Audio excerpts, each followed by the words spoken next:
Hello, everyone. I am Nasser Ashadi from University of Missouri in St. Louis. The topic of this panel discussion revolves around how and why we should incorporate patent and commercialization into tenure promotion review process. As you know, it has been almost 2 decades since a major university announced its intention to do exactly that. But at the time, most of us thought that other universities would follow the suit. But standing here today, we all know that we face quite a bit of a challenge in getting patent and commercialization into a review process through tenure committees and administrators, etc. Our panel discussion today includes 4 university leaders who will share their thoughts on the topic. Each of them will have 5 minutes for opening statement, followed by a series of questions that I have prepared for them. And we will have time at the end for questions from the floor. As Paul mentioned, we intend to produce a white paper from proceedings of the discussion today that will be available to the membership. Our first speaker is Maury Gharib, who is Vice Provost for Research, and Hans W. Lippmann, Professor of Aeronautics and Bioinspired Engineering at California Institute of Technology. He co-founded Bioengineering Option at Caltech. He holds more than 50 U.S. patents in the areas of biomedical devices and imaging technology. He's a fellow at AAAS and 5 other professional societies. He has received 5 new technology recognition awards from NASA in the fields of advanced laser imaging and nanotechnology. He received the R&D 100 award for the design of a 3D imaging system in 2008. He is an NAI Charter Fellow. Maury? Good morning, and thank you for inviting us, Paul. This is a fantastic venue for really understanding issues that inventors and entrepreneurs face in this modern economy. I would like to spend my 4 minutes basically to address Lee and also some of Eric's comments. You said for 20 years at Caltech and many other universities, there has been this attitude towards basically avoiding inventorship and to be inventors and giving credit to our inventors in academia, and also not helping them to do the technology transfer properly. As you know, Lee, things have changed at Caltech also. Since 1995, we have done a thorough soul-searching of how do we deal with these problems, how to encourage inventorship, creativity, because not because everybody else is doing it, but because it's important to the future of modern universities. How do we address and how to translate this to the question of tenure? It's very important because there's a model, we call it Pasteur's Quadrant. We have Niels Bohr type scientists at Caltech, we have Louis Pasteur types, and we have Edisons. But these are not different people. There's the same person, same faculty that switches back and forth between Niels Bohr and Edison. And we have so many examples like that. Bob Grubbs, he won the Nobel Chemistry Prize in 2008. But before winning that prize, when he came up with the idea of metallized polymers, he filed it, he patented it, he started a startup, very successful one. And he won the Nobel Prize for having actually a mathematical model for predicting that process, which is very basic science. So Caltech has started to appreciate this generation of scientists, especially the new, young ones that have this attitude that they don't need to be just Edison, they don't need to be just Niels Bohr, they can be Louis Pasteur. They can switch back and forth, and we give them credit. We don't separate it, that because you invented this, you get the credit, the tenure, or you did the theoretical work. Just this amalgam of being multifaceted is being credited without even being so obvious to us. Thank you. Thank you, Marie. We're going to go through all the speakers first before Q&A. Our second speaker is Patrick Harker, President of University of Delaware and research leader in operations management and economics, financial services, operations research, and transportation systems.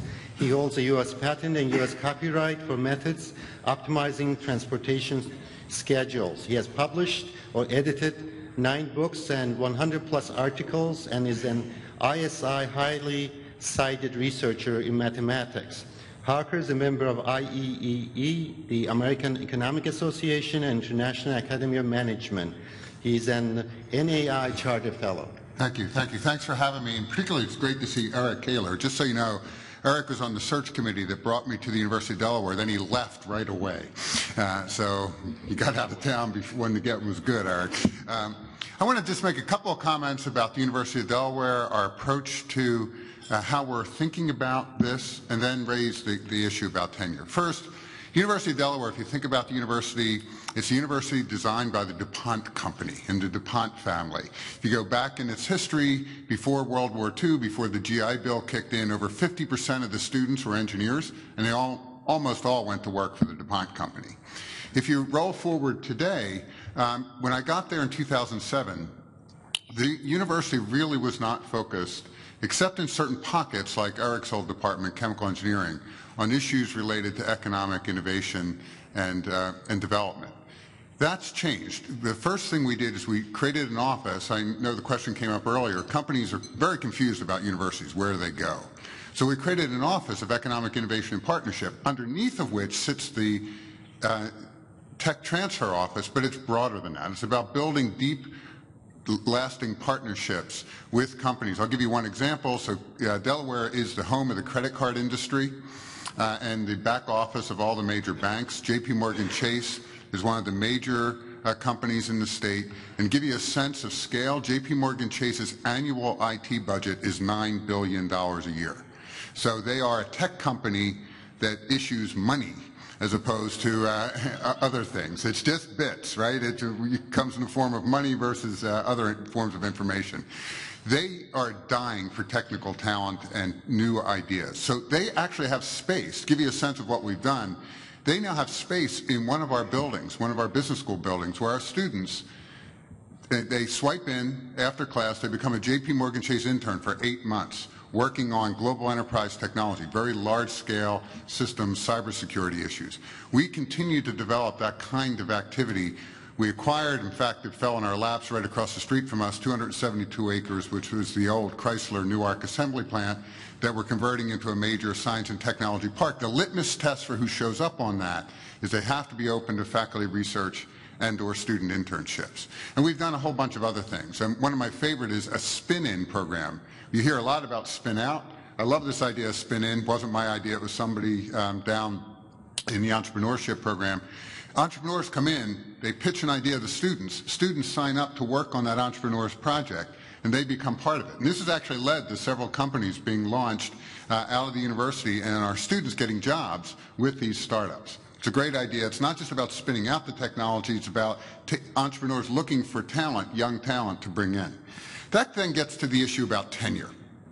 We, like every university, are really struggling with this, and how do we start to move this ball forward?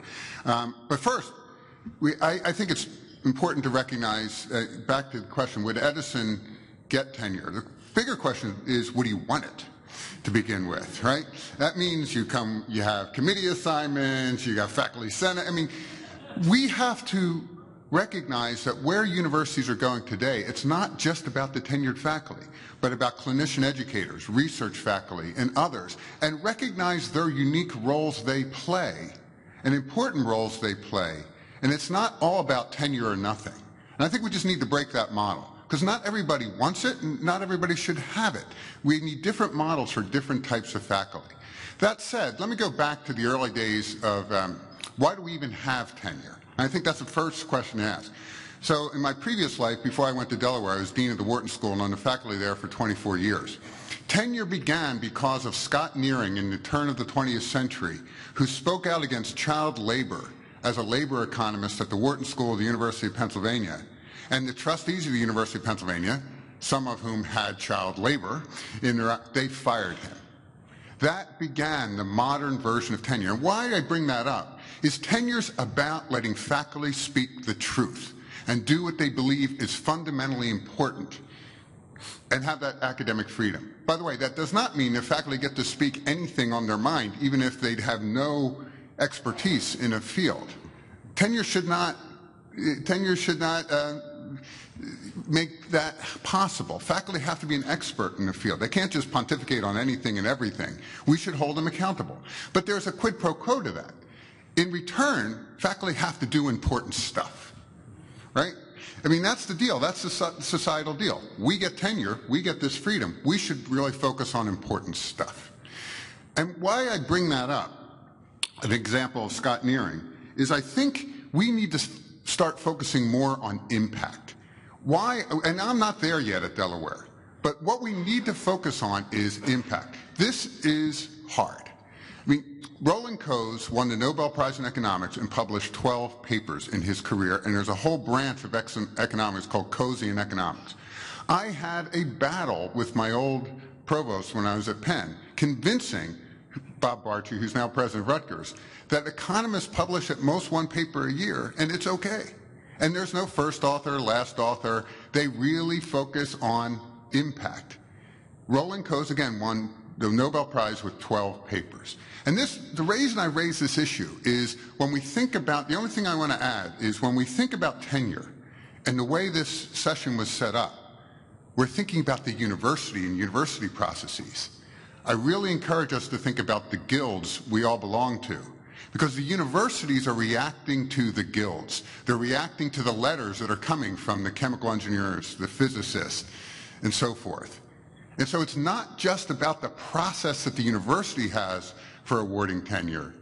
It's about the letter writers and the communities that we're all part of, recognizing that we should really focus on impact and not on even labeling A journals, B journals, counting citations, this and that. By the way, the National Academies all do this. It's embedded in our system deeply. Impact is not, other than impact measures of the journals and so forth. That's not what I'm talking about. It's, do your ideas, are you working on important things, and do they make a difference?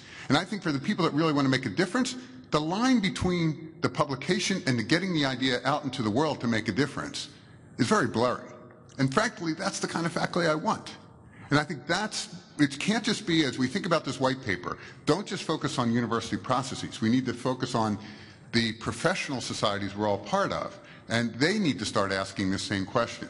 What really matters? And this is a deep question because we have a proliferation of journals, as we all know. We're publishing lots of not so very good things, to be honest. The libraries are full of this. Impact is the key, and that's what we're really trying to focus on and moving the university toward that. Thank you, Patrick. Our next speaker is Eric Kaler, formerly of University of Delaware, but he's actually currently president of University of Minnesota since 2011. Prior to that, he served as provost at Stony Brook University. After receiving a bachelor's degree in chemical engineering from Caltech, he earned his PhD from University of Minnesota in 1982. He's an expert in the field of complex fluids and has received numerous professional honors, including election to the National Academy of Engineering 2010. He's an NAI Charter Fellow. Thank you. Thanks for having me. I turned this question a little bit sideways and thought about two things. One is, would the University of Minnesota be a place that Edison would want to be? And what could we do to provide that framework for his success? I did reach the same conclusion that my friend Pat did as I thought a little bit about this. It's not 100% clear to me that Edison would want tenure in a modern research university. I think he'd be just perfectly fine in his own institute of system something. I think he would be much happier there. But were he to come to the University of Minnesota, I think he'd find an environment that's welcoming. We have a long history of inventions, ranging from the first open heart surgery to the Green Revolution by our alumnus Norman Borlaug, the invention of the black box for airplanes and the retractable seatbelt. I bet you were wondering where that came from. And at least 12 different varieties of apples, including the Honeycrisp apple, which was identified as the Minnesota state fruit in a rare bipartisan vote recently. Our tech transfer and business creation opportunities are gotten to be fairly good over the past decade.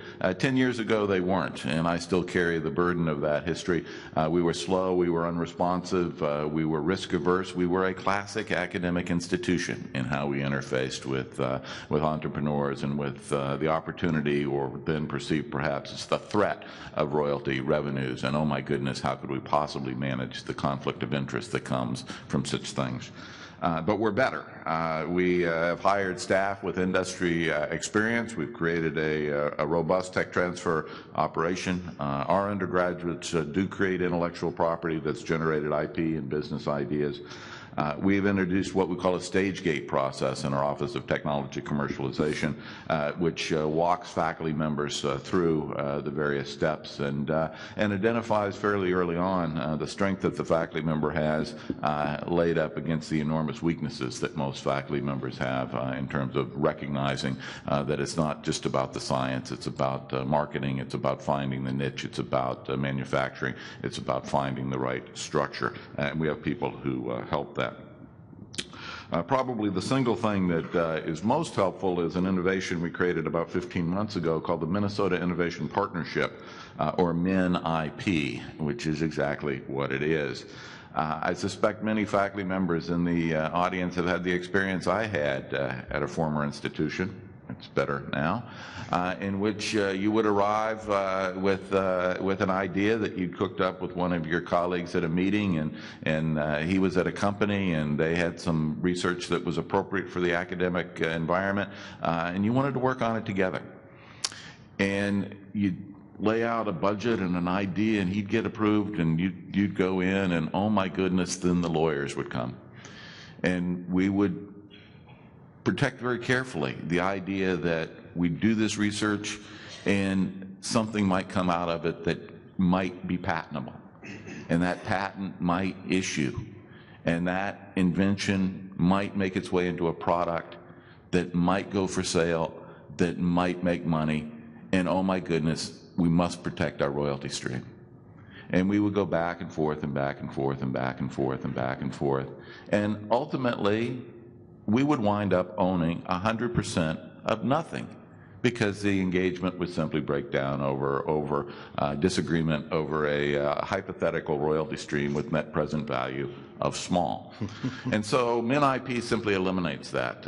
If a company comes to us and the faculty member agrees for a 10% upfront royalty, think of it as a prepaid royalty, or $15,000, whichever is more, the company owns the intellectual property that comes out of that invention. There's a home run clause. If it's a $20 million a year annual sales, we'll get a piece of royalty at the end of that.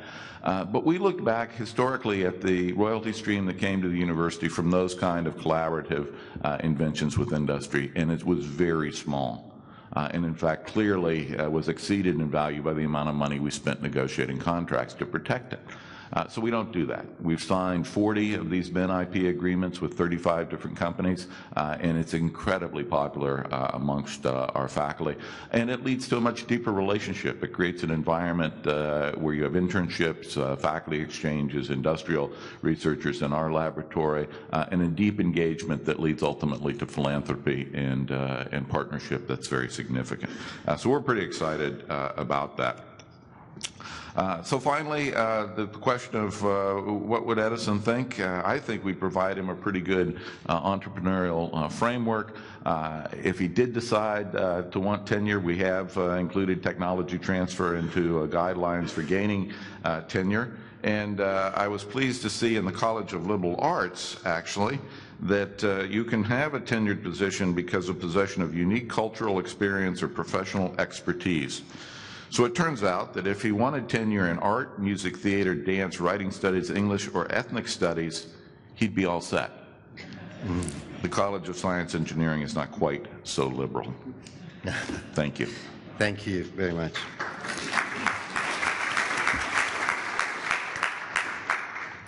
Our next speaker is Richard Marchase. Richard is Vice President for Research and Economic Development at the University of Alabama-Birmingham. His research and patents center on controlling cellular calcium entry pathways in physiology and pathologies. He chairs the board of Innovation Depot, Birmingham's award-winning technology startup incubator. He served as the president of Federation of American Societies for Experimental Biology. Richard is also an NAI Chartered Fellow. Good. Thank you. I wanted to touch on 3 points having to do with the Edison opportunity that we're talking about. One has to do with some of the initiatives that we've taken that I think have brought this idea that innovation is going to be valued at our university and part of the evaluation processes we're talking about. We also have made a very key hire in the last months. We have Dean Sicking, who's an NIE inductee, who's sitting right in the middle of the room, who not only is going to have some groundbreaking research to follow on what he's already done, but also has an appointment in the Vice President's office as a Vice President for Product Development, which we think is a great step. And then just as an example, we do have someone with domain expertise who doesn't have a PhD that I want to highlight, just showing that we do need to be more flexible with where we look for our expertise. So first, with respect to the Institute for Innovation and Entrepreneurship, this incorporates many of the ideas that we've already talked about.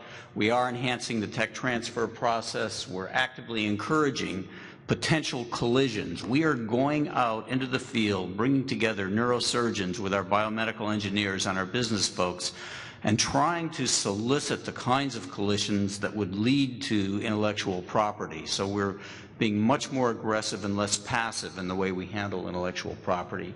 We are involving our students, as has been mentioned, and we've decided that we as a university are going to internally invest in some of these ideas to a much larger extent than we ever had, with the idea that there would be a larger equity stake once, in fact, the licensure or the company is set up. And lastly, this institute also is providing a front door where we are inviting businesses to come in to share their problems with us and to allow them to really begin to influence how it is that we're thinking about things relevant to them. So let me talk just a little bit about Dean. Dean comes from a background that has to do with auto safety.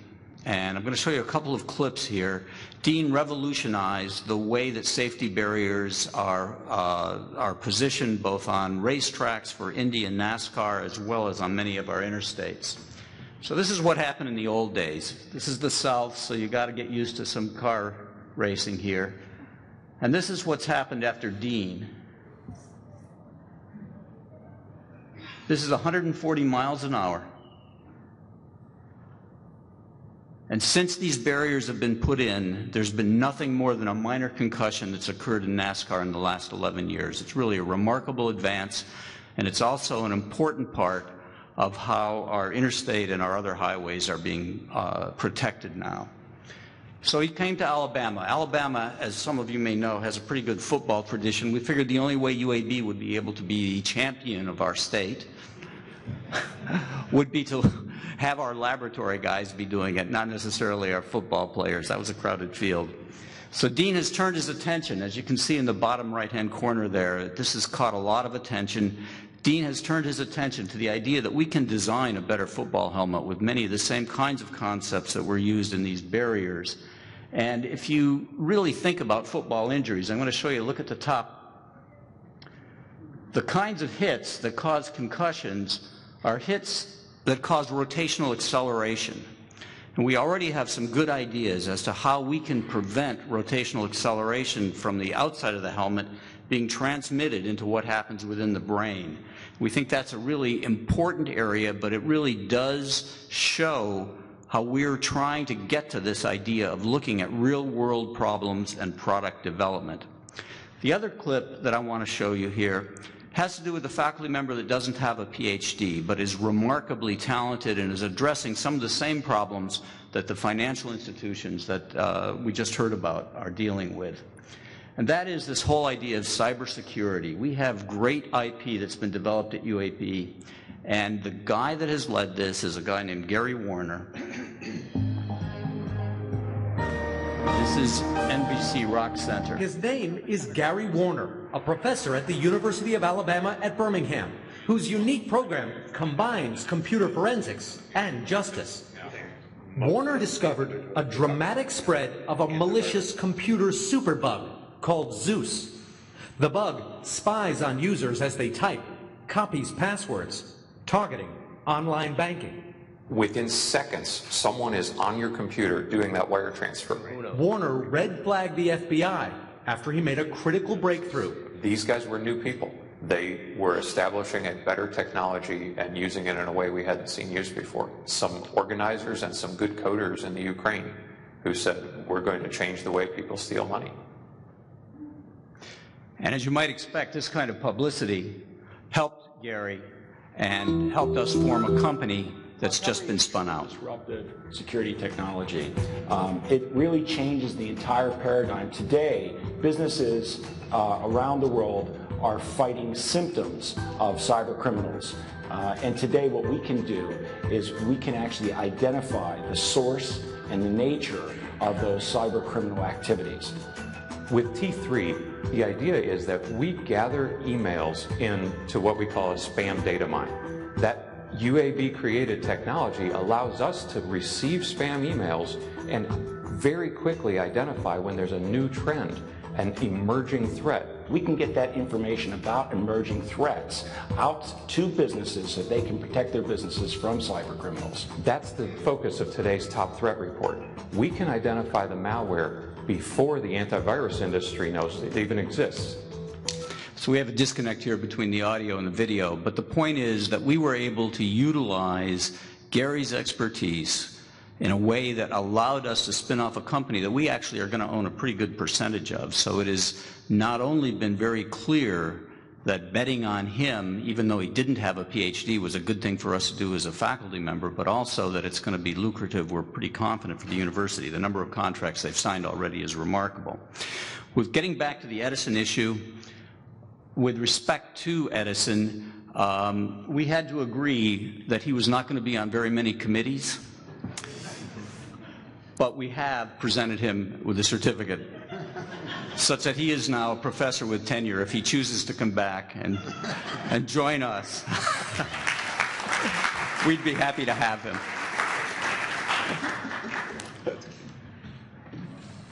Thank you, Richard.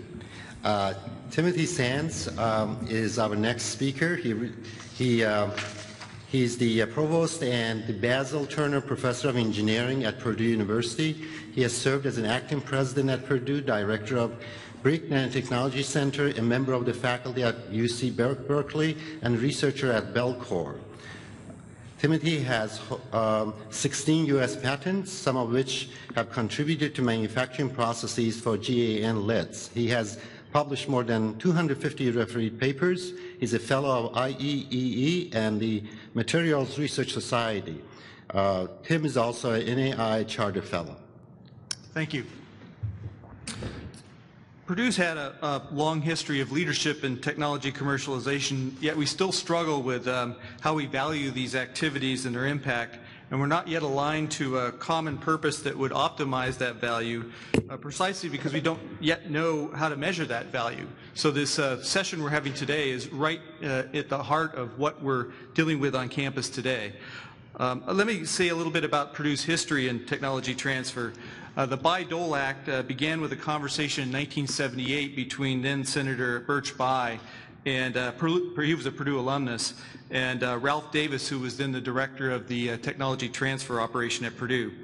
Davis offered, quote, Purdue had several promising government-funded inventions taken away under existing federal patent policies, and making the technologies widely available through non-exclusive licenses doomed technology development.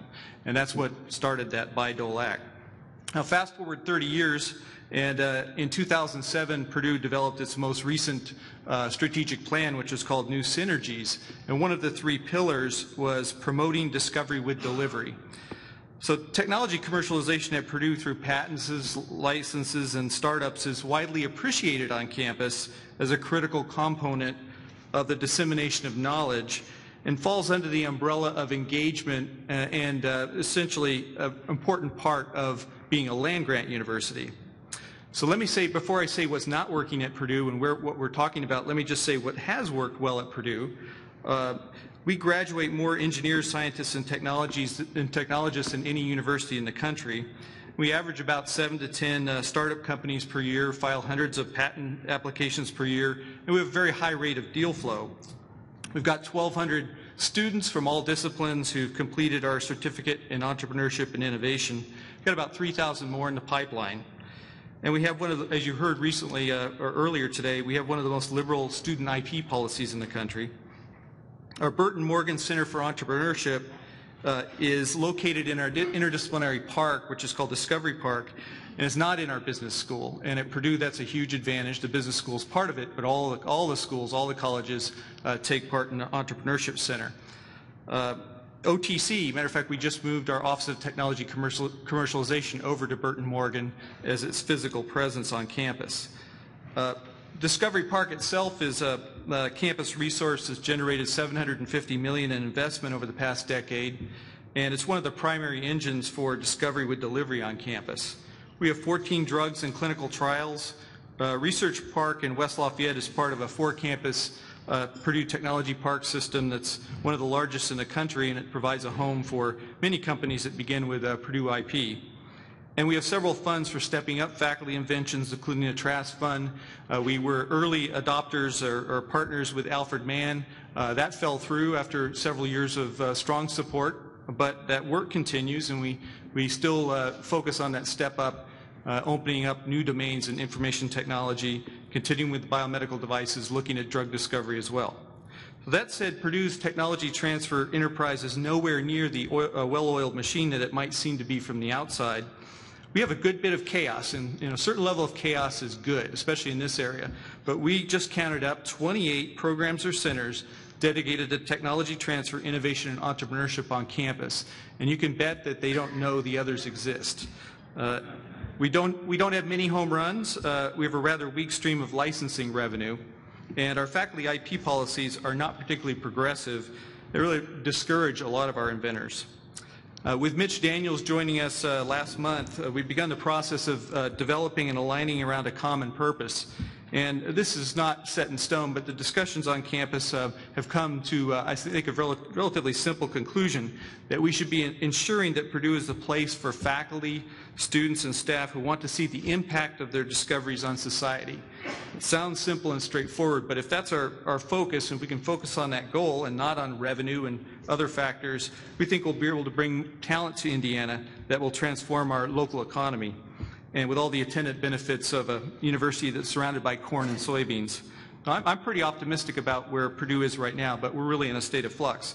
Now, if I could just make a couple of quick comments about the state of promotion and tenure. It happens that we're also in the midst of a campus-wide discussion which will eventually overhaul our P&T policies and procedures. They were last updated in the 1970s, so it's about time.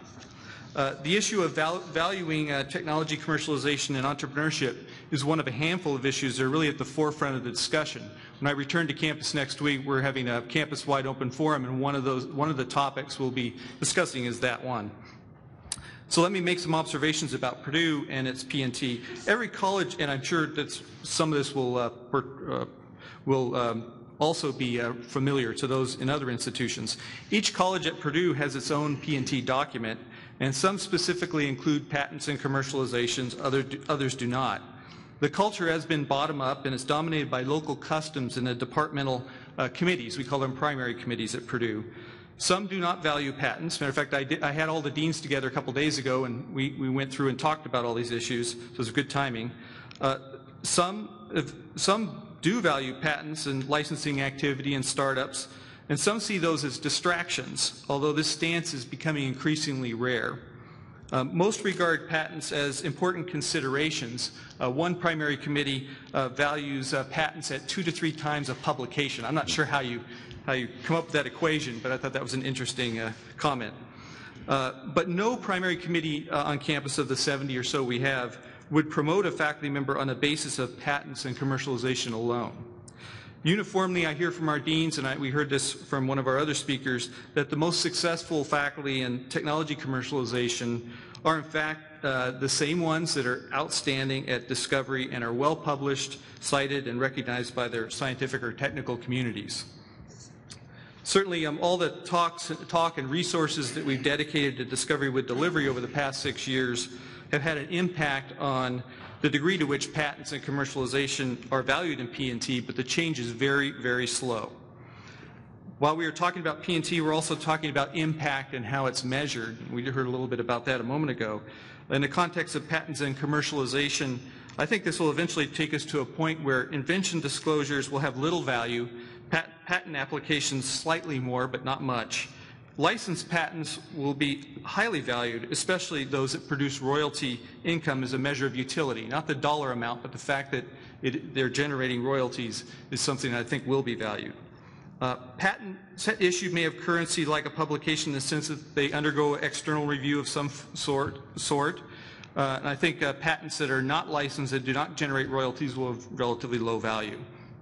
Let me conclude a little bit on whether Edison would receive tenure at Purdue. It turns out he would receive tenure in the business school or our College of Technology if he took the time to document his work, his theories on collaboration and innovation and teamwork. But there's no way that he would receive tenure in science or engineering unless he built his innovations on a framework of his own scholarship of discovery or his team's scholarship of discovery. Great. Thank you.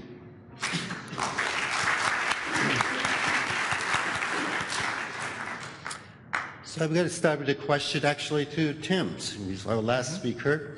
What are the major impediments in fully incorporating patent and commercialization activities in academic performance reviews? Now, I'm talking about fully incorporating all these activities, because a lot of universities now include sort of as an afterthought number of patents issued. How are you going to weigh them, as you mentioned? Do they count as like one more published paper or three published papers in top journals and so forth? I guess the last part of the question is, to what extent is cultural or generational? I'm trying to sort of address what Leroy Hood was saying earlier, is that, you know, we are talking about these things, but what are you going to do about it?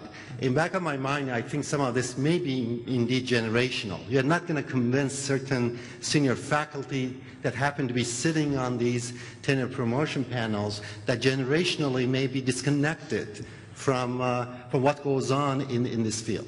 Well, thank you. My observations on that are exactly as you phrased it, that there is a generational aspect, and I don't think that changing that is going to happen. That's not going to change over any kind of short time period. Although we have seen, as we've emphasized discovery with delivery, some of our senior faculty who initially had very negative views and felt that this was a distraction are starting to see the light, but it's a slow process.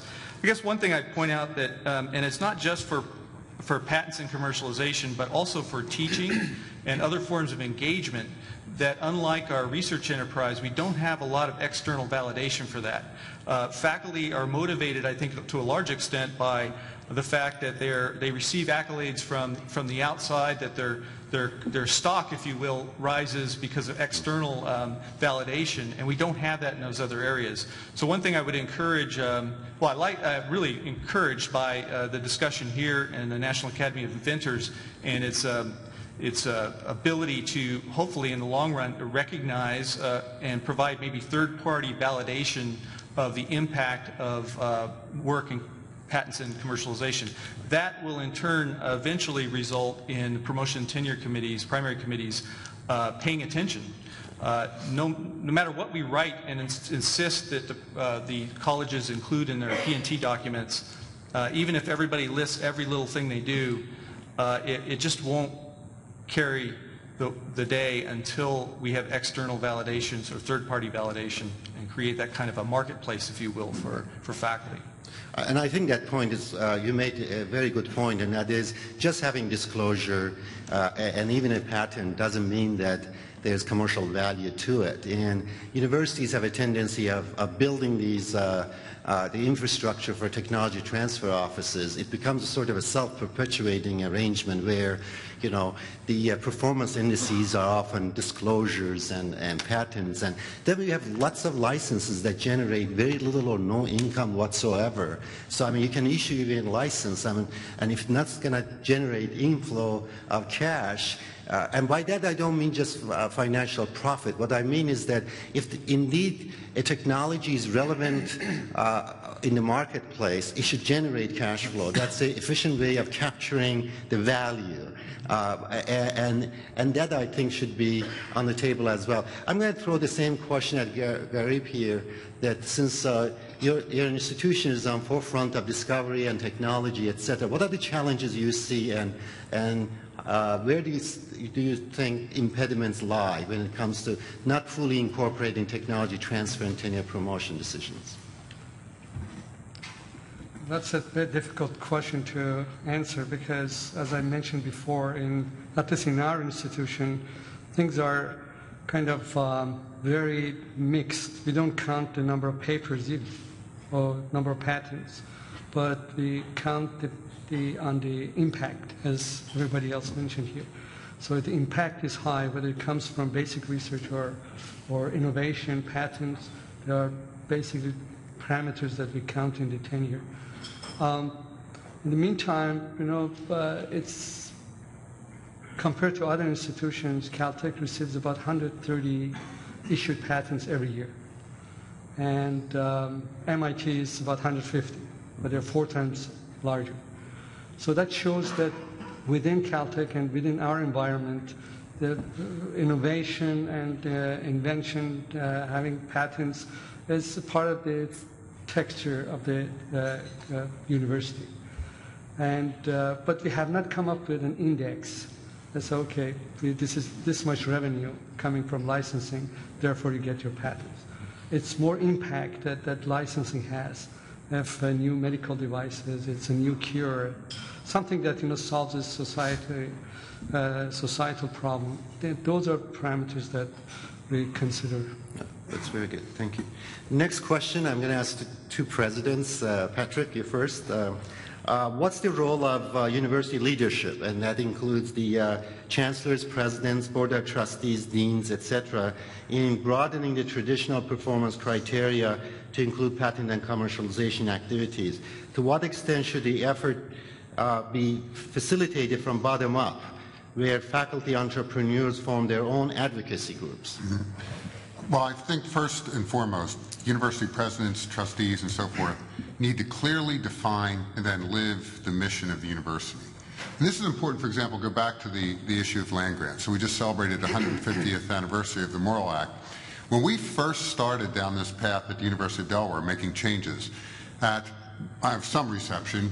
We have lots of them, right? One faculty member in history, after many adult beverages, came up to me and was giving me a hard time about this move, saying it's inconsistent with a land-grant university. Now, first I said, you're a history faculty member, right? He said, yes. Have you ever read the Morrill Act of 1862? It's completely consistent. But that's part of the issue. We have to continually live and redefine and restate the mission. Because what happens is, without that, the guilds, again, go off into their corners, define what they think is important to themselves, and not what's important to the larger university mission. So I think that's the most important thing that comes from the top. But then the bottom, the faculty have to take ownership of that. Without that, it's useless, right? Nothing happens. And so the faculty have to take hold, grasp it, and live it. And I'll give you an example. I mean, I have, like many universities, the most Byzantine tenure and promotion process with all the documents and so forth. Now, and again, we're all creatures of our past. I come from a place at Wharton. We had one paragraph that defined tenure and promotion. One paragraph. I think it was, don't quote me, but 4 sentences long. That's it. And the only question we asked ourselves there was, is this the best person in the world, and do we need them right now? That's it. We didn't ask anything else. We didn't count papers. There was none of that. But what happens is when this system, when we create a Byzantine system, and that comes from the top and from the bottom. It comes from the bottom because it's a job protection program. Again, tenure is viewed as a job protection program, not as being elevated to being senior partner of the organization, right? And that's the way I see senior faculty. They're the senior partners. They are the owners of the institution. When you lose that sense of ownership and that we're going to do whatever it takes to make the university great, then you get into the bean counting. Counting patents, counting papers, counting this, because you don't have any sense of mission and you don't have any sense of ownership. So to me, that's the most critical thing a board of trustees and a university president and others can do is keep focused on the big picture and keep focused on impact. Right. And also, again, talking about bottom-up advocacy, one of the challenges I think most universities face is that there's still this idea of segmentation of responsibility. So some of the, perhaps in institutions that have a culture of innovation, etc., it's not as much of a problem. Sometimes our faculty inventors think that I'm going to do my brilliant work, and it's your job to sell it for me. Mm-hmm. And how dare you not see the merit of what I do? So therefore, and that's part of the problem in tenure promotion cases where some of our inventors, they lock themselves up in laboratories or someplace else in an incubation facility, etc. They simply don't show up in faculty meetings or Senate meetings, etc. And that's part of the challenge. So the idea of them actually coming to the table with some sort of organized advocacy role would be interesting to consider. I'm going to ask Eric also to comment on this question. Sure, I'd agree with Patrick. The tone at the top is obviously important. I think celebrating successes when we have opportunities to talk about success at the university is important, and that builds elements of university culture, which is obviously important to nurture those kind of activities. I'd like to take just a minute, though, and maybe kick up my heels a little bit on this subject. There are patents and there are patents, and there are papers and there are papers. I put my kids through college as an expert witness in patent infringement cases. And when you look back at patents and the impact they've had on commercial success, and particularly when it gets to litigation, it's a messy, messy thing. You know, you look at a patent that's issued, and you try to put yourself as a person skilled in the art, and you think, oh my goodness, because it's not peer reviewed. It goes through a long process. The heavy hand of the lawyer in terms of claim construction and reading in or out prior art is an art. And the inventor has a role in that, but it's not the sole role. And when you line that up, it really is, in my view, and this we can debate this over some adult beverages if you'd like to. There's a qualitative difference between a peer-reviewed scientific paper and many patents that I've written and that I've seen. And so I struggle sometimes with this equivalence. I see them actually as distinctly different, important in their own way, validated in their own way. But sometimes the validation cycle, the time scale for validation of the patent can be quite long. And the issuing time can be long, the time to get a license. And so again, in a tenure committee, you're usually betting on the slope of the career instead of the integral. But I think there are other elements that need to go into considering the value and the impact that a patent has vis-a-vis a peer-reviewed paper. Right. I guess what I'm hearing from the panelists is that it's not enough just to count these elements of performance and tech transfer, disclosures, licenses, or patents. We have to have a system in place where we actually look at individual patents and make a decision what the value of that patent is after all. One easy way would be, again, it depends on a whole host of other issues, is that whether any of these patented technologies get commercialized within 5, 10, 15 years, because again, that sort of leaves to marketplace and demand to determine whether it's worthwhile or not. I'm going to pose the next question to Richard. How would you incorporate commercialization into university mission in creating knowledge and training students to become productive citizens? Does the potential for revenue generation commercialization conflict with the rest of the mission? Again, this goes back to sort of a more traditional perspective of university being after absolute truth, and anything beyond that that will get into making money or commercial aspect of venture may be basically changing the culture. The question is, how do you pose that? How do you add commercialization and patenting to traditional areas of research, teaching, and service and still have it as a coherent mission? Well, it's clearly changed over the years, and the idea that universities should have some percentage of their income stream, as someone mentioned earlier, coming from a technology transfer office is a very, very dangerous thing, I think.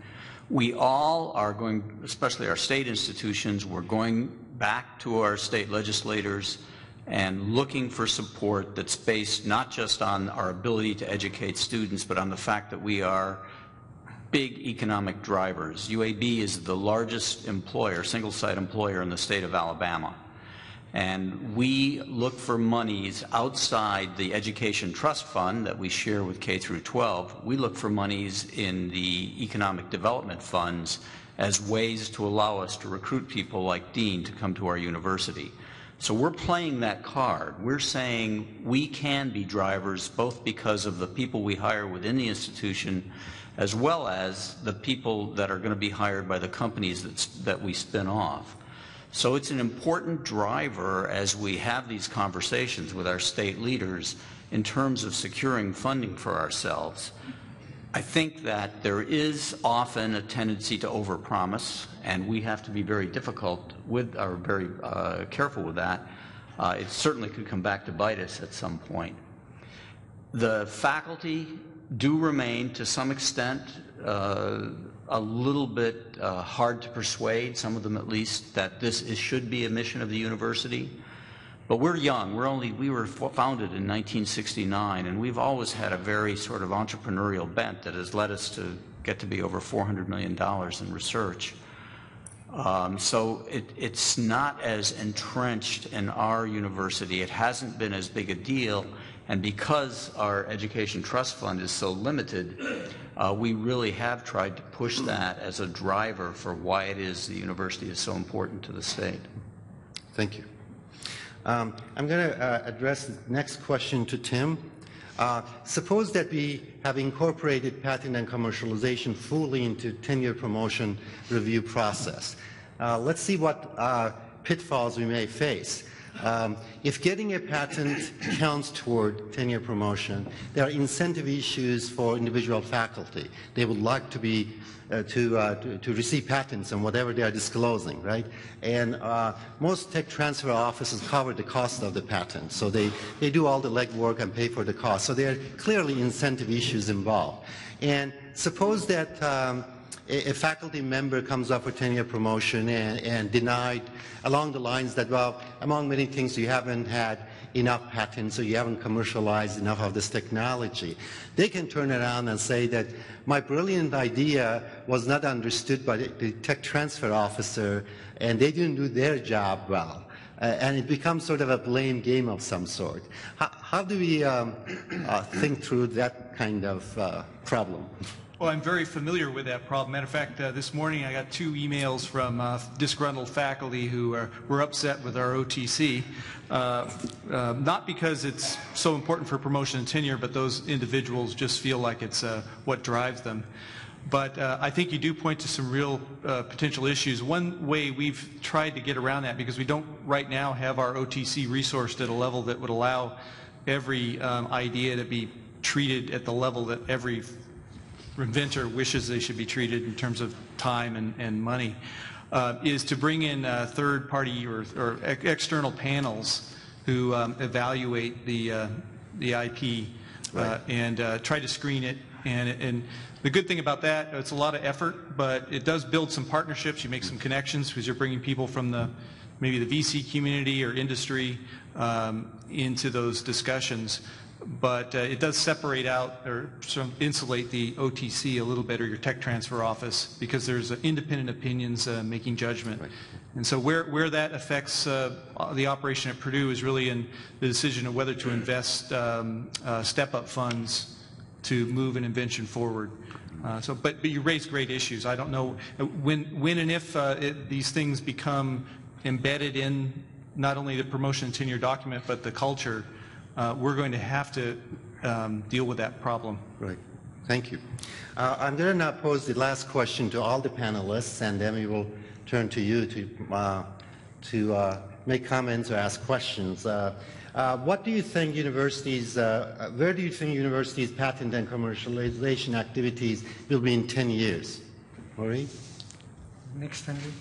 In 10 years from now, you know, if you think about like where we were 10 years ago, a lot of universities, when you talked about patent and commercialization, they thought it was a strange idea, you're out of your mind, etc. We have made progress. Obviously, it's not perfect. I assume that 10 years from now, things will look quite different.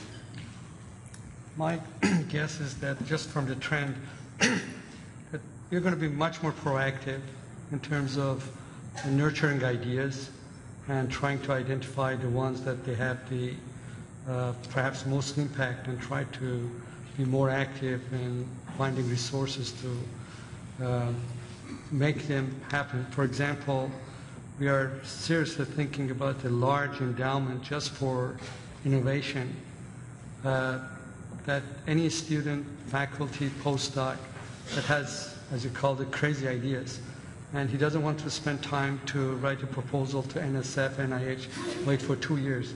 He wants to do it next month. We should have a machinery that, you know, help them to try these ideas and very quickly assess them, and not to wait 2 years or 4 years before we find them. Results. And that will be through Tech Transfer Office, through some sort of scientific advisory board? Actually, in Caltech, we are doing it through Tech Transfer Office.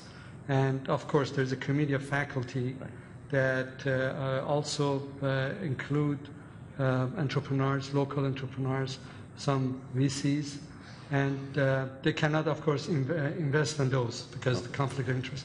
But those are there to help us to identify those ideas. So we have started this one about 2 years ago, and within 2 years, we find some really interesting results coming out, because these ideas the faculty, you know, shelf it for 2 years whenever he or she finds a time to write a proposal. This one is 1 page. Right. They just put down the ideas, discuss it with us, and we provide seed funding for 2 years. Very good. Thank you. I think you'll see great acceleration. You just have to look now that junior faculty are making decisions about which institution to join based on that institution's intellectual property policies and opportunities for commercialization. You see the pace and the inventiveness of undergraduate and graduate students now who will be our mid-career faculty in 10 years. And you also see one of my favorite things to say, which is this is a field where you make progress one obituary at a time, too.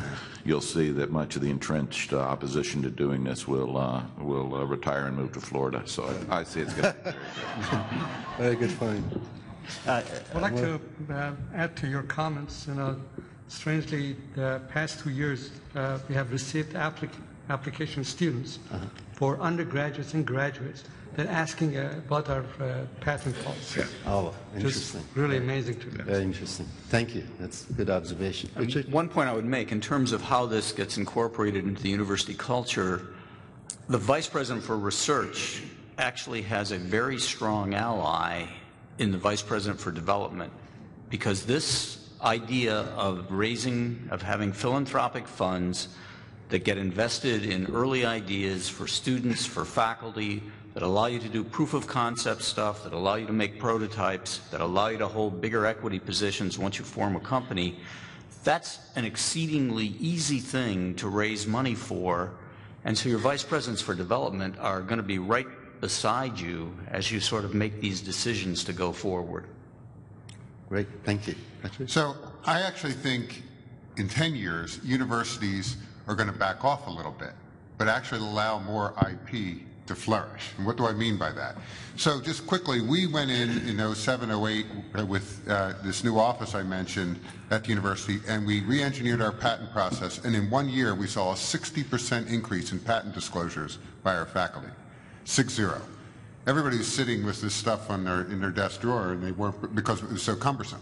Problem is, most of it isn't very commercially viable. So we're now triaging it very quickly and only focusing on a few things that we think we can take to market. And if we can't take it to market, we give it back to the faculty and say, it's yours, good luck. I think first we're going to have to do more and more of that. But I actually think the more progressive universities will take this one step further. And it's a different spin on the development office.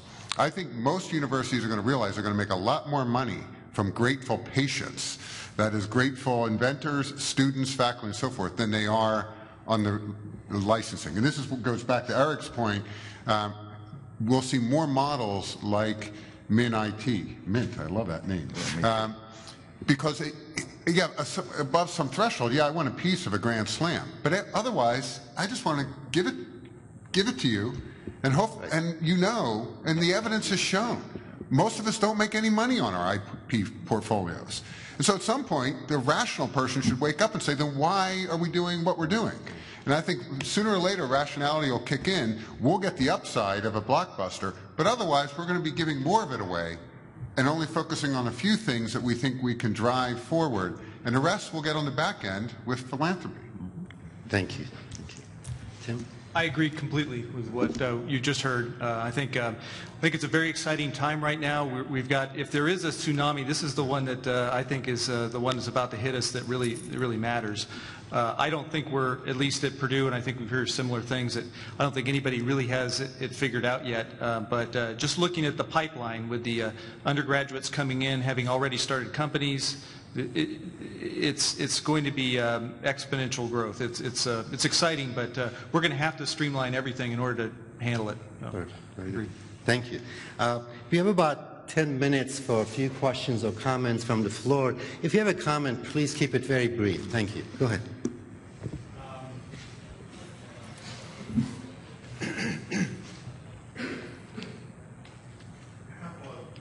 couple of things. In terms of faculty research, I love the 100% down to 0% comment, because you can have an agreement between yourself and an organization, and you keep working and working, and the document gets fatter and fatter in terms of the agreement.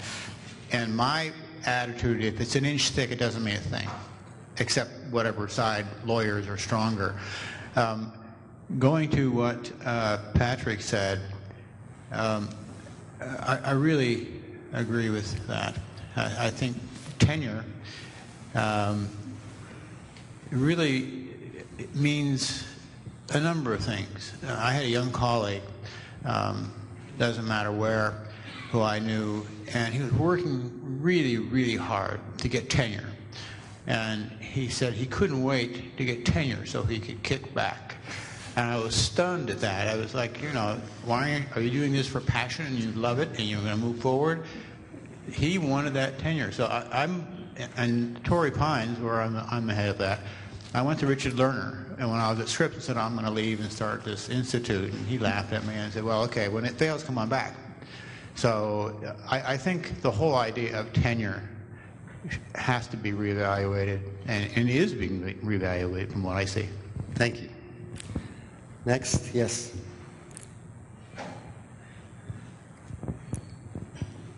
Well, since the beginning of this organization, I've been involved with the NAI.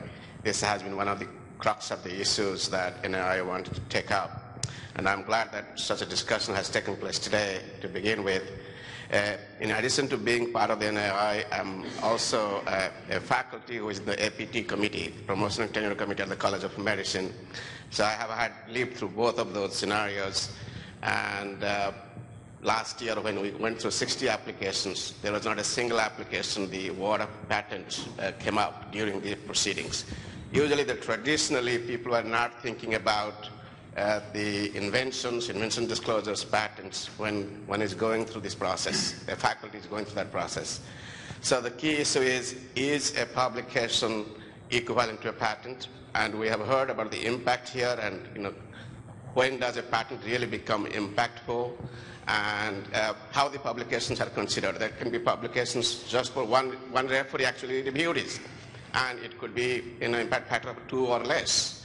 So the issue is, if the universities are prioritizing research and innovation in terms of the entrepreneurship, when do they take into account to add to the process so that in addition to having teaching, research and scholarly activity and service, that this become a criteria that you can also add on, that if a faculty has contributed to inventions at the university, as well as some of these inventions have led to a licensing, should that also be considered or not?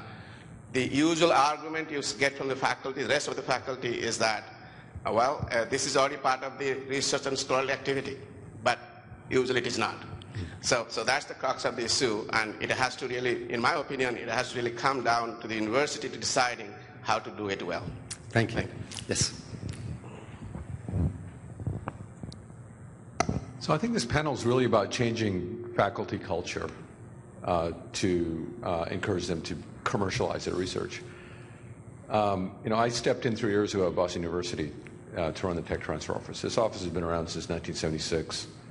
Really has not been that successful. In 3 years, we've been able to really organize it better with fewer resources, and the result is a lot of private capital has started flowing into companies that we're spinning out. So, we've been able to make it happen.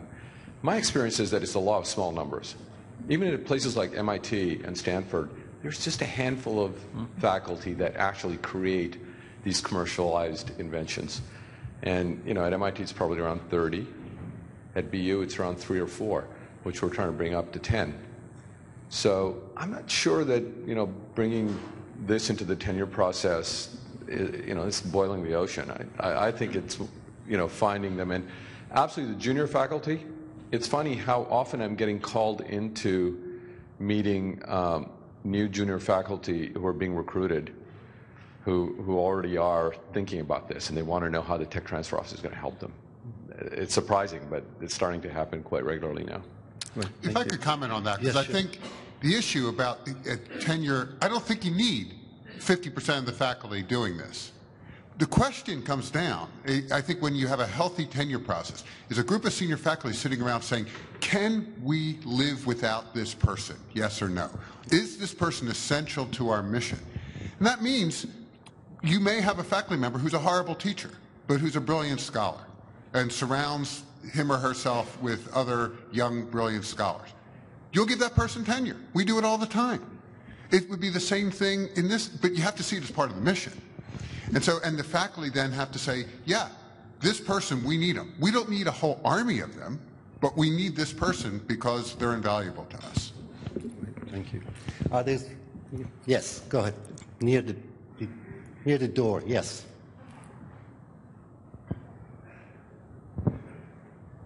I had a question about, at your universities, when you're forming startup companies with this new developed technology that's gone through your patent disclosure process, are you directly investing in the companies, or are you just licensing the technology out to these companies? And is there any effects of your not-for-profit status by investing in those companies? Some of you said equity, and I was just curious at how you're breaking that down. We're running into some legal problems at our university, and I was wondering how you were handling it. That's sort of a question that I think tech transfer offices have various policies to deal with it, but I will get one of our... Eric, would you like to volunteer? Sure. I'll take it, and it's probably the same answer for everybody. We do both. We'll do ownership, we'll do equity, we'll do licensing.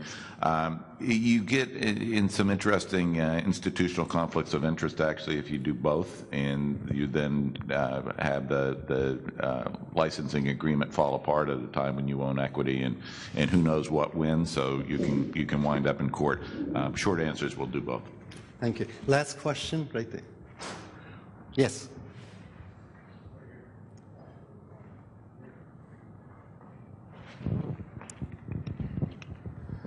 MJ Swallow, University of Central Florida. I kind of wonder what problem we're trying to solve. I think we heard several times that our most productive scholars, our most productive patent patent pursuers and commercialization people are also very productive scholars, and I think we know when they're having an impact. I look at Professor Wu here, who has one of the most cited authors in his field. He has tons of patents, and he has wonderful students sitting over there. And we haven't hardly even talked about the real role of faculty and graduating outstanding students will have much more impact than any of their patents will ever have, because the multiplication factor is so great. I did hear a little bit about changing the culture of faculty, and we all know the cliche, trying to direct faculty is like trying to herd cats. Well, herding cats is not hard. You just move the food around. And you know, we give half of the net income of the first $300,000 back to the faculty member. That's pretty good motivation, and they never get less than 30% of the net income of the faculty. So I don't know if we have a problem that we have to solve. I think we always want a faculty member as opposed to a research professor that just does research, as opposed to an instructor who just does instruction. We want a faculty member to be a partner in the university, a senior partner in the university that does teaching, research, and service. The first level of review is done at the departmental level, where peers know whether this person is contributing, whether they're having any impact or not. I'm not so sure the system is broken. Let me just comment briefly, is that few among us are brilliant in all aspects of performance. They're great teachers and researchers. We always say that to be an effective teacher, you have to really do important research and service and economic development, etc. But others are not so brilliant. They are good in one or two dimensions. And if you talk to any search firm that hires university presidents and senior administrators, they will tell you the challenge of getting people who are great in all of that. So with that, our time is up. Please join me in thanking our distinguished panelists.